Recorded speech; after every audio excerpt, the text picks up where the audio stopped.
आप देख रहे हैं नेट्रिक न्यूज, साहस सच कहने का। नमस्कार, मैं हूं आपके साथ प्रेरणा तलवार और आप देख रहे हैं नेट्रिक न्यूज। चुनावी रण में जंग जारी है। एक के बाद एक नेता पूरी तैयारी के साथ अपने दमखम का प्रदर्शन करने के लिए चुनावी पारी खेलने में जुट गए हैं। इस बीच बंगाल के मुख्यमंत्री की महारैली का आयोजन हुआ। तमाम पार्टियों और दलों के नेता आए, कई तरह के भाषण दिए, लेकिन फिर किसी तरह से ये महासंग्राम थोड़ा शांत हुआ। लेकिन आगामी लोकसभा चुनाव को लेकर सभी नेताओं, सांसदों और कार्यकर्ताओं में एक अलग ही जोश देखने को मिल रहा है, और वो जोश इतना बेहतरीन कि सभी का एक ही मकसद मोदी को हराना है। वहीं मोदी सरकार एक साथ सबका सामना करने के लिए अकेले ही तैयार बैठे हैं, लेकिन उनकी पार्टी में भी गर्मा गर्मी तो बरकरार है। खैर, ये बात और है। अब आते हैं मुद्दे पर। दरअसल इन दिनों कुछ अटकलें लगाई गई हैं। इस पटना सांसद शत्रुघ्न सिन्हा के खिलाफ पार्टी कार्रवाई करेगी, ऐसी अटकलें। लेकिन भारतीय जनता पार्टी के सांसद और बॉलीवुड अभिनेता शत्रुघ्न सिन्हा कथित रूप से बगावती तेवरों वाले बयान देने के लिए अपने खिलाफ पार्टी द्वारा कार्रवाई किए जाने की अटकलों के बीच कह रहे हैं कि वो उसी दिन पार्टी को त्याग देंगे जिस दिन आला कमान उनसे पार्टी छोड़ने के लिए कहेगा।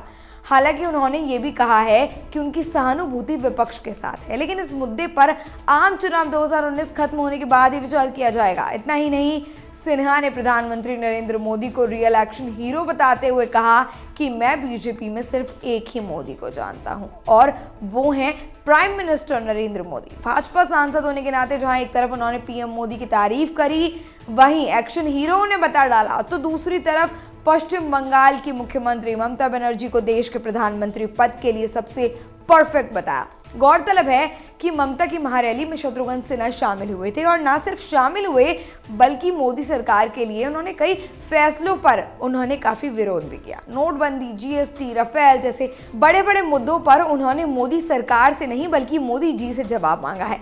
ये कहा जा सकता है कि ममता के मंच से विपक्ष ने हुंकार भरी और हर उस मुद्दे पर बात की जिससे आम जनता प्रभावित हुई थी। जाहिर है कि इलेक्शन की घड़ी है, तो ऐसे में कई वादे किए जाएंगे, नए वादे किए जाएंगे, लेकिन ममता के मंच से शत्रुघ्न सिन्हा भाजपा की सच्चाई सामने रखते हुए बोल रहे हैं कि प्रॉमिसेस तो बहुत हो रहे हैं, लेकिन परफॉर्मेंसेस नहीं दिखाई दे रही, जिसकी खास ज़रूरत है। आपको बता दें कि उन्होंने पीएम मोदी पर हमला करते हुए कहा है कि प्रधानमंत्री को सभी पसंद करते हैं, लेकिन उनके काम ना करने के रवैये से उन्हें जनता से दूर किया गया है। लेकिन उन्होंने ये खुद किया है, और इसीलिए लोग गुस्से में हैं। उन्हें लगता है कि उन्हें नीचा दिखाया गया है। इतना ही नहीं, इसके अलावा शत्रुघ्न सिन्हा ने बिना नाम लिए बीजेपी नेता राजीव प्रताप रूडी को कहा है कि मुझे पार्टी के युवा प्रवक्ता और पुराने मित्र के बयान पर आश्चर्य नहीं हुआ। कुछ लोग कह रहे हैं कि मेरे युवा मित्र पार्टी में दरकिनार किए जाने के कारण बहुत दबाव में हैं, लेकिन हमें उनके प्रति सहानुभूति रखनी चाहिए, क्योंकि ऐसा प्रतीत होता है कि उन्होंने दबाव में मेरे खिलाफ बयान दिए होंगे, या शायद खुद को प्रासंगिक बनाए रखने का प्रयास उन्होंने किया होगा।